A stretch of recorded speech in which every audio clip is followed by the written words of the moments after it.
Here, the first one, you guys did pretty good. First one is the surface area and the volume. Well, and I say pretty good because be careful. A lot of you didn't cube on the volume. So the surface area should have been 4 pi r squared. R is 6, which makes it 36. 36 times 4 is 144 pi. The volume, you have to cube it. So 6 to the third power is 216. 3 actually goes into that. And then if you multiply that times 4, you get 288 pi feet cubed. So those were right. The next one, again, watch your cubes. So first of all, this time they give you a diameter, which means I've got to divide it by 2 to get the radius, and the radius would have been 6.2. And then 4 times pi times 6.2 squared makes it, 6.2 squared is 38.44. Multiply that times 4, and you get 153.76 pi. And then for the volume, 6.2 cubed is 238.328. Multiply that times 4, divide it by 3, and you get 317.77 pi. So a little shaky there. Don't forget to cube the 6.2s. Don't forget to, if they give you the diameter, to cut it in half. Okay, then came 11.8. So it said the great circle of a sphere has a circumference. So in the middle, remember the great circle is here, has a circumference of 16 pi. If that's the case, then 2 pi r equals 16 pi.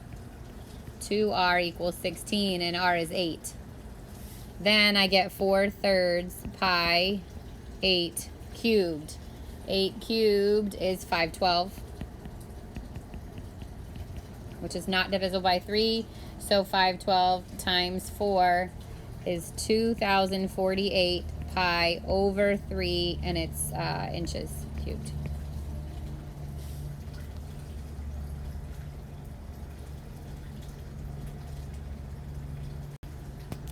Number 4, find the radius of a sphere with a volume. So volume is 4/3 pi r cubed equals 4,445.18. So the first thing I can do is multiply both sides by 3. 4 pi r cubed would equal 4445.18 times 3. That's 1335.54. Divide both sides by 4 pi. As long as you group the 4 and the pi together in your calculator, you can do that in one step. R cubed is 1061.2. Cube root that. So remember, for the graphing calculator, you got to go to the math one to cube root. And you get R is equal to 10.2.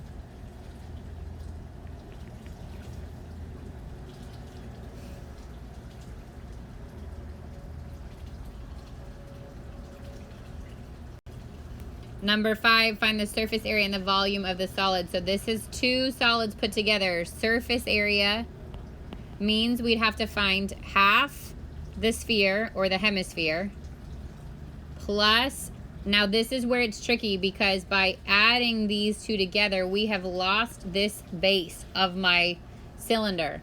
So it's, instead of cylinder, which would be 2 pi r squared plus 2 pi r h, right? That's normally what cylinder is.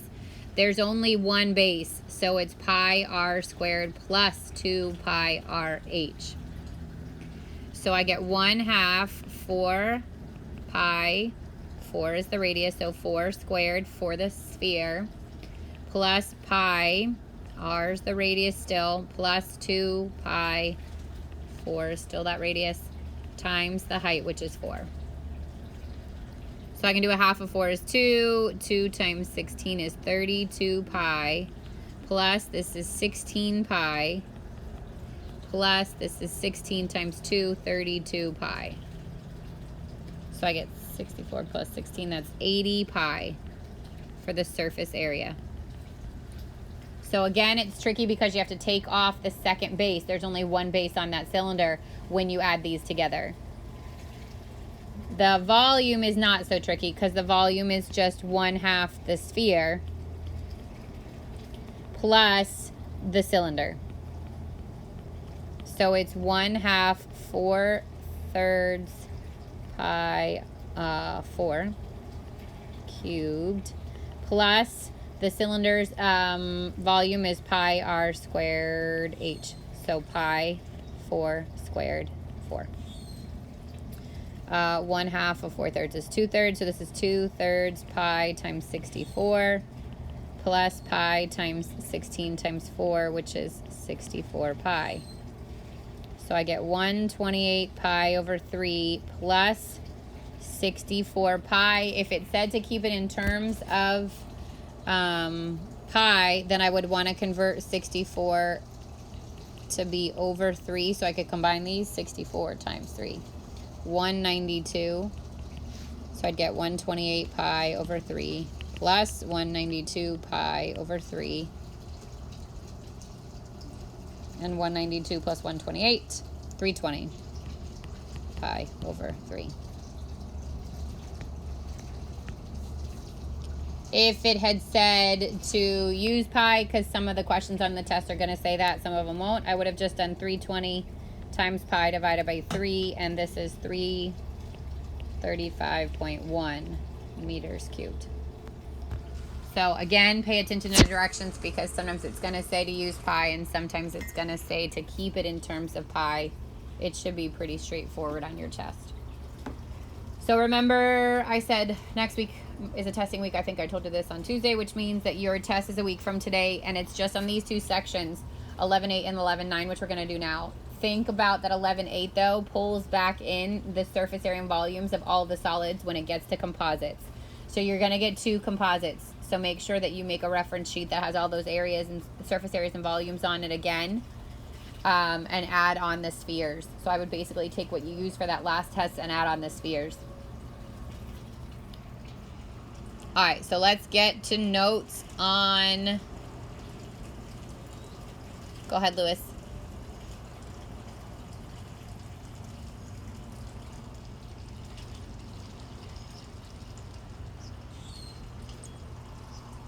Say that again.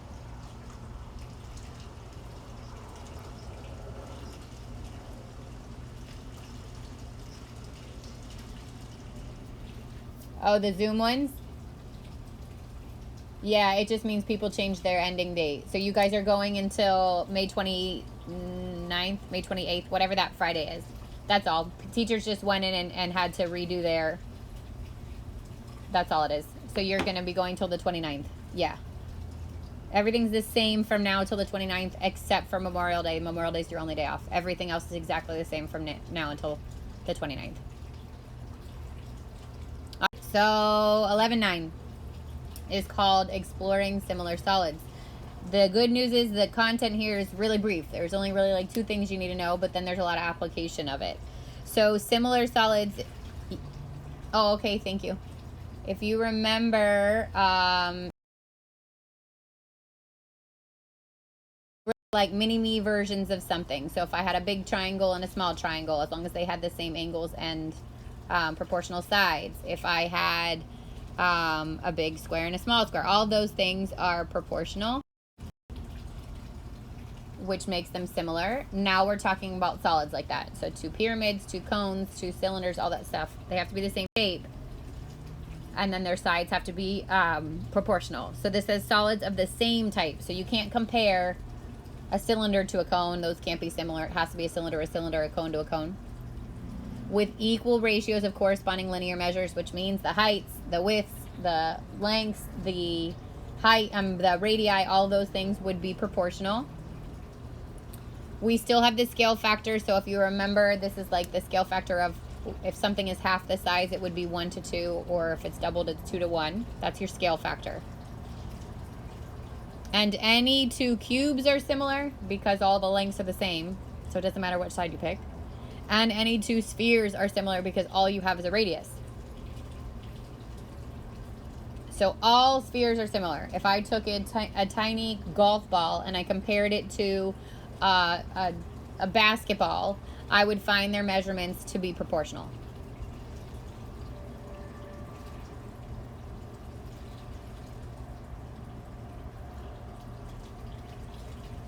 Anybody still copying that down?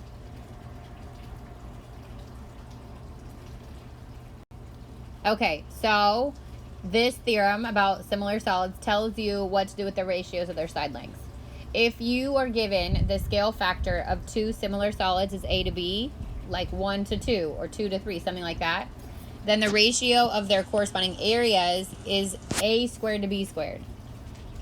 So I square both the top and the bottom. And the ratio of their volumes is A cubed to B cubed. So I take the top, cube it, and then take the bottom, cube it.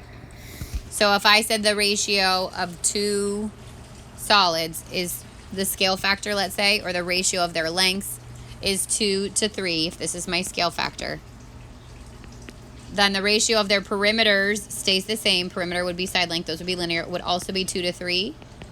If I say areas, I square them, and I'd get 4 to 9. If I say volumes, then I cube it, so it would be 8 to 27. These are not equal. That's what they are. Okay? So, again, scale factor, perimeter, length, width, height, radius, all those would stay the same. Areas you square, volumes you cube.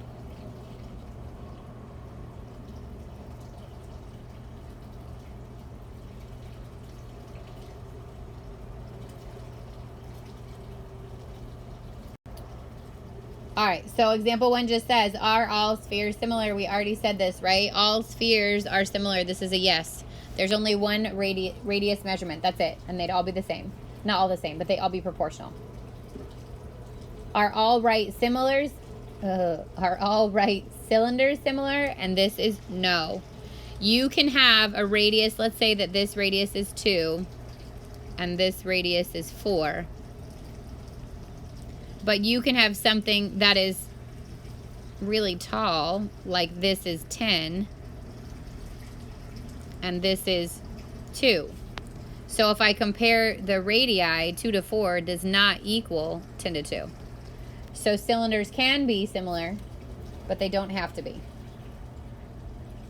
All cubes, we already said this one is a yes, because all of their side lengths are the same. So if this was 5 and this is 10, this is 5, has to be 10, this is 5, this is 10, it'd be 5 to 10, 5 to 10, 5 to 10, or 1 to 2 for all of those. So these would, cubes and spheres are always similar. Cylinders, not necessarily. Cones, not necessarily. Prisms, not necessarily. What am I missing? Pyramids, not necessarily.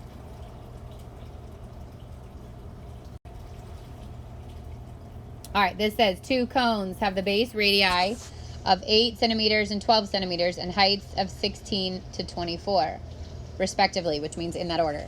Are the cones similar? If you want to draw it out, you can, but you don't need to, because you can just match them up. So if this is 8 and this is 12, then my scale factor there should be 8 to 12. And that should be the same as 16 to 24.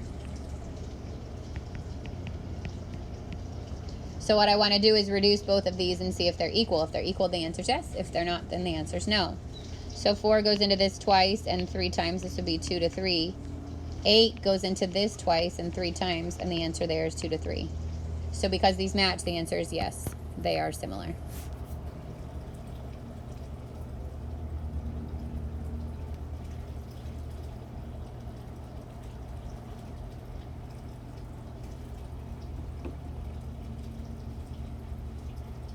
Questions on that one?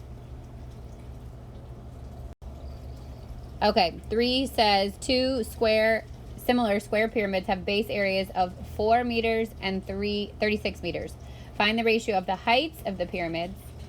And if the height of the larger pyramid is 27, what's the height of the smaller pyramid? So first of all, I know that they're similar. It's telling me that they're similar. Here's my ratio, 4 meters squared to 36 meters squared. Now this is areas, right? So now we're going to work backwards. If I had the scale factor, I would have squared it to get to the area, which means if I have the area and I want to go back to the scale factor, I have to square root them, which means my scale factor is 2 to 6, which reduces to 1 to 3. So the ratio of the lengths of sides and the perimeters would all be 1 to 3. This is going to be scale factor, perimeter, length, height, width, all those things, which is what the second part says. So this is the ratio of the heights. B says if the height of the larger pyramid is 27, what's the height of the smaller pyramid? So I went smaller to larger here, which means I have to go smaller, which is what we're missing, to larger for my second proportion. And then just cross multiply. So 27 equals 3x, and x would equal 9.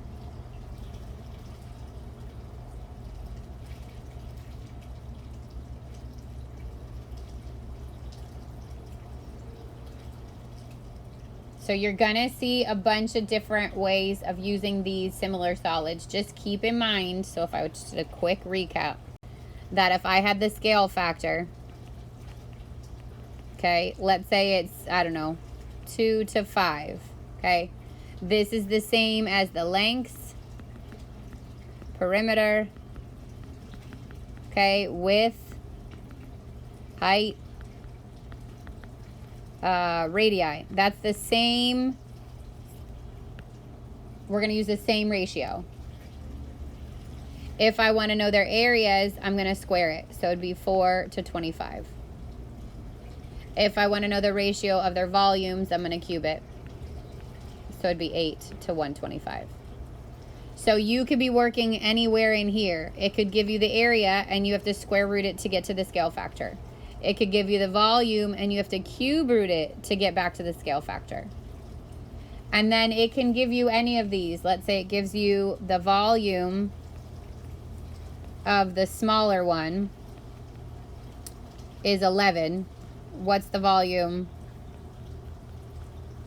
of larger one? So in this case, I'd go from scale factor, cube it to get the ratio of the volumes. And then smaller to larger means smaller would be 11 in the top. Larger is what I'm looking for. X would go in the bottom. I'd get 8x equals 100. 25 times 11. Oops. Yeah. 1375. And then I divide both sides by 8.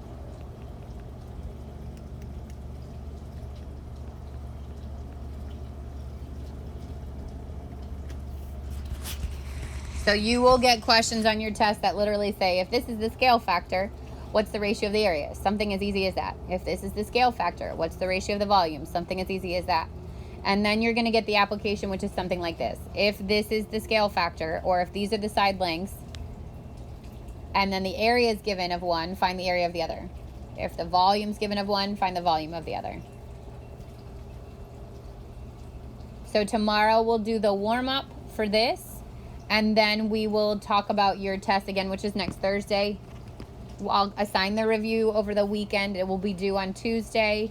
And then I'll go over the review on Tuesday in class. And again, you'll take your test on Thursday. And we're also going to assign a project that you've got a couple weeks to work on. That's going to count as your quiz grade.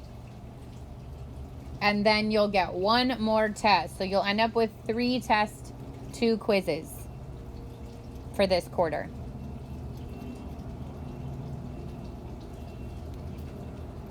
All right, questions on anything we talked about today? How about, let me go through